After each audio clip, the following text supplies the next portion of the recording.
Hello everyone, welcome back to Mamta Newal tutorial. और guys, इस video के अंदर हम बात करेंगे डीएसएसबी टीजीटी नेचुरल साइंस के एग्जाम के बारे में।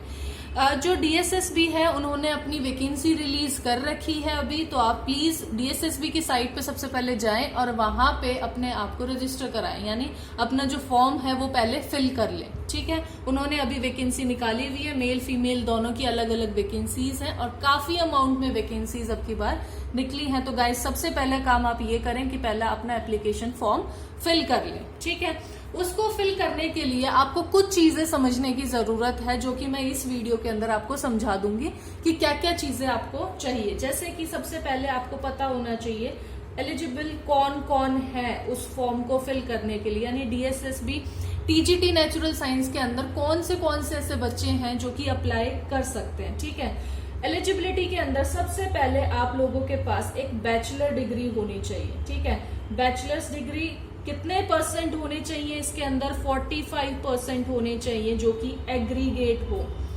ठीक है, ओवरऑल एग्रीगेट मतलब क्या है? टोटल, जैसे 5 सब्जेक्ट है तो पांचों के पांचों सब्जेक्ट एग्रीगेट टोटल सब्जेक्ट होते हैं। तो एग्रीगेट आपके 45% अगर बन रहे हैं बैचलर डिग्री में तो आप एलिजिबल हो। लेकिन इसके अंदर ऐसा नहीं होता कोई भी बैचलर डिग्री हो और आप फिल कर सको, नहीं। बैचलर डिग्री किसके अंदर होनी चाहिए? नेचुरल साइंस के अंदर होनी चाहिए। नेचुरल साइंस क्या चीज होती है, यानी इसके अंदर क्या क्या कौन से सब्जेक्ट आते हैं? वो आते हैं जैसे फिजिक्स। ठीक है, जैसे आपने कभी भी बैचलर डिग्री यानी बीएससी फिजिक्स की हो, बीएससी केमिस्ट्री की हो, या फिर बायोलॉजी हो, ठीक है, या फिर बॉटनी हो, कोई भी इनमें से कोई सा भी सब्जेक्ट, या फिर जूलॉजी हो, अगर आपने बीएससी इनमें से कोई से भी सब्जेक्ट से की है तो आप एलिजिबल हो इस फॉर्म को फिल करने के लिए। आप सबसे पहले जाओ और अपना फॉर्म फिल कर लो। जो बच्चों ने जिनने इधर से नहीं की है लेकिन फिजिक्स, केमिस्ट्री, बायो, बॉटनी या जूलॉजी आप लोगों का एक इम्पॉर्टेंट सब्जेक्ट था, मेजर सब्जेक्ट था थ्रू आउट दी जो बीएससी बीए जो भी आपने किया है, उसमें अगर आपका प्रॉपरली इनमें से कोई सा भी सब्जेक्ट मेजर सब्जेक्ट रहा है तो भी आप फिल कर सकते हो उस फॉर्म को। ठीक है, तो ये वो है जो बैचलर डिग्री किस बेसिस के ऊपर आप फिल कर सकते हो। दूसरा, इसके अंदर हमारे पास बीएड होनी बहुत जरूरी है, यानी ऐसा कोई टीचर ट्रेनिंग का कोई कोर्स आपने किया होना चाहिए जिसके लिए आप ये भर सको। ठीक है, टीजीटी के लिए हमें बीएड की जरूरत होती है और साथ में सीटेट, और सीटेट भी कौन सा? पेपर 2 होना जरूरी है। अगर सीटेट का पेपर 2 आपने कर रखा है, अगर ये तीनों चीजें आपके पास हैं तो आप एलिजिबल हो, आप ये फॉर्म भर सकते हो। तो सबसे पहले अगर आपकी ये सारी चीजें हो रही हैं, आप जाओ और फॉर्म फिल करो। नेक्स्ट चीज इसके बाद आती है एग्जाम पैटर्न, जिसके अंदर आप लोग काफी कंफ्यूज हो। आप लोगों के काफी मैसेजेस इसी बारे में आते हैं, मैम एग्जाम पैटर्न जो है वो कैसा है और उसके अंदर क्या थोड़ी बहुत चेंजमेंट अगर आई है 2021 के अकॉर्डिंग तो वो क्या है बहुत माइनर सी चीजें जो डिफरेंट हुई हैं, बाकी सारी चीजें यूं की यूं हैं। कुछ एक माइनर चीज आई, यानी पेडागॉगी का जो पोर्शन होता है वो थोड़ा सा बढ़ गया। ठीक है, अब हमारे उसके अंदर थोड़ा ज्यादा आता है। देखिए, अगर हम टोटल मार्क्स देखें तो टोटल हमारा जो मैक्सिमम मार्क्स होते हैं इसके वो होते हैं 200। ठीक है, 200 मार्क्स का हमारा पेपर आएगा, जिसमें 200 ही क्वेश्चन होंगे, यानी 1 मार्क ईच का हमारे पास एक क्वेश्चन आता है, यानी एक क्वेश्चन 1 मार्क का। ऐसे 200 क्वेश्चन होंगे और 200 नंबर का हमारा पेपर होगा। ठीक है, सबसे इंपॉर्टेंट चीज, ये चीज याद रखो, नेगेटिव मार्किंग होती है। नेगेटिव मार्किंग इसके अंदर है, प्रेजेंट है। ठीक है, तो कभी भी कुछ भी गलत सलत ना लिखें उसके अंदर। अगर आपको डाउट है तो उसको अभी छोड़ दें।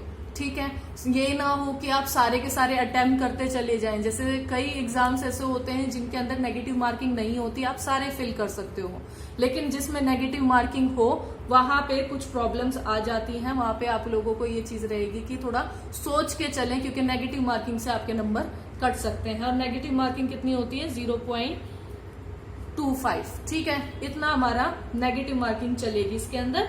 ये जो पेपर होता है, पेपर 2 पेपरों में डिवाइडेड होता है, पेपर 1 और पेपर 2। ओके, जो पेपर 1 होता है ये काफी जर्नल होता है। ठीक है, इसके अंदर सारी जर्नल की चीजें आती है, जो भी हम नॉर्मली जनरली जो पढ़ते हैं जनरली कौन सी चीजें पढ़ सकते हैं, जैसे हमारे पास क्या है, जनरल अवेयरनेस होती है, ठीक है। ये सब्जेक्ट मतलब इसके अंदर बहुत ही नॉर्मल सब्जेक्ट आएंगे जो सभी ने पढ़ रखे होंगे, ये 20 मार्क्स के आएंगे, यानी 20 क्वेश्चंस होंगे, 20 मार्क्स का हमारा जनरल अवेयरनेस का आएगा। नेक्स्ट आता है हमारे पास जनरल इंटेलिजेंस, ठीक है। जनरल इंटेलिजेंस से भी कुछ क्वेश्चंस आएंगे, साथ में रीजनिंग एबिलिटी, ठीक है, साथ में रीजनिंग जो एबिलिटी है उसके भी क्वेश्चन आएंगे, यानी इन दोनों का मिक्सचर होके ये कितना है, 20 क्वेश्चंस बैठेंगे और 20 मार्क्स के बैठेंगे, ठीक है। 20 मार्क्स का अकेला जनरल अवेयरनेस आएगा और 20 मार्क्स का जनरल इंटेलिजेंस और रीजनिंग एबिलिटी दोनों का मिक्स करके 20 नंबर का बनेगा। नेक्स्ट हमारे पास आ जाएगा अर्थमेटिक मीन्स, ठीक है। अर्थमेटिक यानी जो हमारे पास मैथ से रिलेटेड, जो फॉर्मूला से रिलेटेड हमारे क्वेश्चन सॉल्व होते हैं वो वाले अर्थमेटिक्स एंड न्यूमेरिकल एबिलिटी, ठीक है। इसके अंदर भी सबके अंदर हमारे पास ये क्या है, 20 मार्क्स में डिवाइडेड होते हैं, ये 5 होते हैं, तो एक ये हो गया, दूसरा ये है, तीसरा ये 20 मार्क्स का हो जाएगा। फिर हमारे पास एक हिंदी लैंग्वेज के बारे में और एक इंग्लिश लैंग्वेज के बारे में, यानी इसके अंदर अनसीन पैसेज भी आएगा, कुछ नए वर्ड्स के बारे में भी आएंगे, कुछ और चीजें, मतलब सारे के सारे, कुछ ग्रामर का पोर्शन भी आएगा, वो सारा का सारा आएगा। यानी 20 ये है, 20 ये है, 20 मार्क्स का ये, 20 का हिंदी और 20 का इंग्लिश। ये टोटल हमारे पास क्या आता है, पेपर 1 होता है, पेपर 1, ठीक है, जो कि 100 मार्क्स का पेपर 1 आएगा। इसके अंदर जनरली मोस्टली जो बच्चे होते हैं वो काफी अच्छा स्कोर कर पाते हैं, इजीली हो जाते हैं, इसमें ज्यादा प्रॉब्लम नहीं आती, क्योंकि ये काफी जनरल होता है और इसका लेवल भी ज्यादा हाई नहीं होता।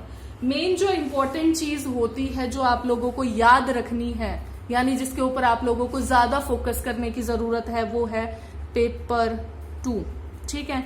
ये हमारे पास सब्जेक्ट कंसर्न होता है, ठीक है, कौन सा सब्जेक्ट है आपका उसी के अकॉर्डिंग ये जाएगा, ठीक है। ये भी हमारे पास कितना है, टोटल हमारा 100 नंबर का ये वाला पेपर आएगा 100 नंबर का, ठीक है। सब्जेक्ट कंसर्न मतलब हमारे नेचुरल साइंसेज, उसके अंदर फिजिक्स, केमिस्ट्री, बायो तीनों की तीनों चीजें आएंगी। इसके अंदर जो हमारा पेपर 2 होता है, इसके अंदर हमारी तीनों चीजें आएंगी, यानी साइंस सब्जेक्ट की बात कर रहे हैं हम। सब्जेक्ट कंसर्न मतलब है साइंस सब्जेक्ट की बात है, जिसमें फिजिक्स, केमिस्ट्री और बायो तीनों का प्रॉपर रोल होता है। और गाइज एक चीज है, मैं अपने एक्सपीरियंस से बता रही हूँ, फिजिक्स केमिस्ट्री का जो लेवल होता है या फिर जो अमाउंट ऑफ क्वेश्चंस होते हैं वो एज कंपेयर टू बायो थोड़े कम होते हैं, ठीक है। तो बायो पे आप पहले ज्यादा फोकस डालो, ज्यादा इंपॉर्टेंट है, और फिर आप फिजिक्स केमिस्ट्री को भी देखो। ऐसा नहीं कह रही हूँ कि फिजिक्स केमिस्ट्री को नहीं देखो, लेकिन हमारे पास क्या है, क्वांटिटी ऑफ क्वेश्चंस ज्यादा आते हैं, कहाँ से, बायो से, तो इसके ऊपर ज्यादा फोकस डालना है आपको, ठीक है। इसके अंदर हमारे पास क्या है, अगर हम ये देखें फिजिक्स, केमिस्ट्री और बायो, इसमें से ना 80 मार्क्स का क्वेश्चन आएगा। अब की बार जो आएंगे पेपर वो 80 मार्क्स का होगा, और 20 मार्क्स का पेडागोजी आएगा, ठीक है। पेडागोजी 20 मार्क्स के आएंगे ये टोटल, ये दोनों के दोनों मिलके 100 मार्क्स बनाएंगे जो पेपर 2 के अंदर होगा। यानी अब की बार पेडागोजी भी 20 मार्क्स की, पहले 1-2 नंबर की आती थी ज्यादा, अब जो है ये क्या है, 20 मार्क्स के चांसेस हैं कि अब की बार 20 मार्क्स की तो पेडागोजी आएगी, और 80 मार्क्स का हमारे पास क्या आएगा, सब्जेक्ट कंसर्न जो भी आपका होगा, साइंस सब्जेक्ट है उससे रिलेटेड, ठीक है। तो आपको इन सब पे फोकस करना है। अब आती है बुक्स, आप कौन सी बुक्स यूज कर सकते हो पढ़ने के लिए, आपको कौन सी बुक्स की जरूरत है। सबसे अच्छी बुक है एनसीईआरटी, ठीक है। एनसीईआरटी को बिल्कुल अच्छे से तैयार कर लो, बिल्कुल अच्छे से याद कर लो उसको। कौन सी जरूरत है, हमारी 6 से लेके 12th तक की एनसीईआरटी प्रॉपरली आपको आनी चाहिए, सारा हिस्सा आना चाहिए आपको, ठीक है। देखो 6 से लेके 10th तक की जो साइंस है उसके अंदर हमारे पास फिजिक्स, केमिस्ट्री और बायो, ये तीनों पोर्शन आ जाएंगे इसके अंदर, ठीक है। आपको फिजिक्स और केमिस्ट्री का जो पोर्शन करना है वो मेनली आपको 6 to 10th वाला जितना भी आएगा उसके अंदर आपके सारे कॉन्सेप्ट क्लियर हो जाएंगे, आपके सारे बेसिक चीजें सारी की सारी क्लियर हो जाएंगी। बायो के लिए, बायो के कुछ कॉन्सेप्ट रह जाते हैं, यानी कुछ पोर्शन जो होता है वो 11th 12th जो लेवल होता है उसके भी आते हैं इसके अंदर, तो हमें कोई भी चीज छोड़नी नहीं है। ऑलरेडी सारे के सारे चैप्टर अपलोडेड हैं चैनल के ऊपर, आप एक बार जाएं और उसको सारे बस एक बार आप देख लो। कई बार क्या होता है कि सिर्फ आपने पढ़ी हुई होती है चीजें, एक तो आप खुद से पढ़ो, एक क्या होता है बस सुना हुआ होता है और उस टाइम पे आपको वो क्लिक कर जाता है कि हाँ ऐसा कुछ सुना था, उसके अंदर तो आंसर क्या होगा। ऑप्शनल क्वेश्चंस होंगे, ऑप्शंस में से आपको बस टिक लगाना है। तो कई बार चीजें क्या होती हैं, बार बार अगर आपने एक वीडियो बार बार देखी है, कोई और वीडियो बार बार देखी है, तो उस वीडियो से कई बार कुछ चीजें सुनी हुई होती हैं, उससे भी हमारे क्वेश्चंस निकल जाते हैं। तो ये चीज याद रखो बच्चे, 6 से लेके 12 तक हमने सारा का सारा करना है। मेन चीज, मेन फोकस हमारा रहना चाहिए 6 से 10 तक का फिजिक्स, केमिस्ट्री और बायो पूरा, यानी पूरी साइंस हम 6 to 10 तक की करेंगे। और उसके बाद 11, 12 जो होगा वो भी लेवल हम बायो का लेंगे। ठीक है, बायो के बहुत क्वेश्चंस उसमें से आ जाते हैं, यानी आप मान के चलो 10 क्वेश्चंस हमारे 11, 12 में से भी आ जाते हैं। तो 10 क्वेश्चंस हमारी काफी डिफरेंस ले आते हैं बच्चों में। 10 नंबर अगर आप ऊपर नीचे देखोगे तो 10 नंबर तो बहुत ज्यादा होते हैं, एक एक नंबर से बच्चा रह जाता है। तो हम इसके ऊपर ज्यादा फोकस करेंगे। बायो के 11, 12 हम ऑलरेडी अपलोड कर चुके हैं, काफी सारी प्रैक्टिस सीरीज भी हम अपलोड कर चुके हैं, वो हो चुका है। अब हम कोशिश करेंगे ये सारे के सारे साइंस के जितने भी चैप्टर हैं 6 to 10 हम एक एक करके रोज वीडियोस डालेंगे और आप उन वीडियोस को पढ़ो और समझो। ठीक है, इस हिसाब से हम अब की बार इसकी तैयारी करेंगे। तो गाइज अगर आपको ये वीडियो अच्छी लगी हो तो प्लीज कमेंट करें एंड लाइक करें इस वीडियो को। और गाइज अगर आपको कोई भी सजेशन देना हो तो प्लीज उसे कमेंट बॉक्स में लिखें। And thank you so much for watching this video. अगर आपको कोई और भी डाउट है, कुछ और भी चीज है, तो आप पर्सनली भी एक मेल डाल सकते हो, मुझे कोई इश्यू नहीं है, मैं उसका भी रिप्लाई तभी की तभी कर दूंगी। Thank you so much guys for watching this video.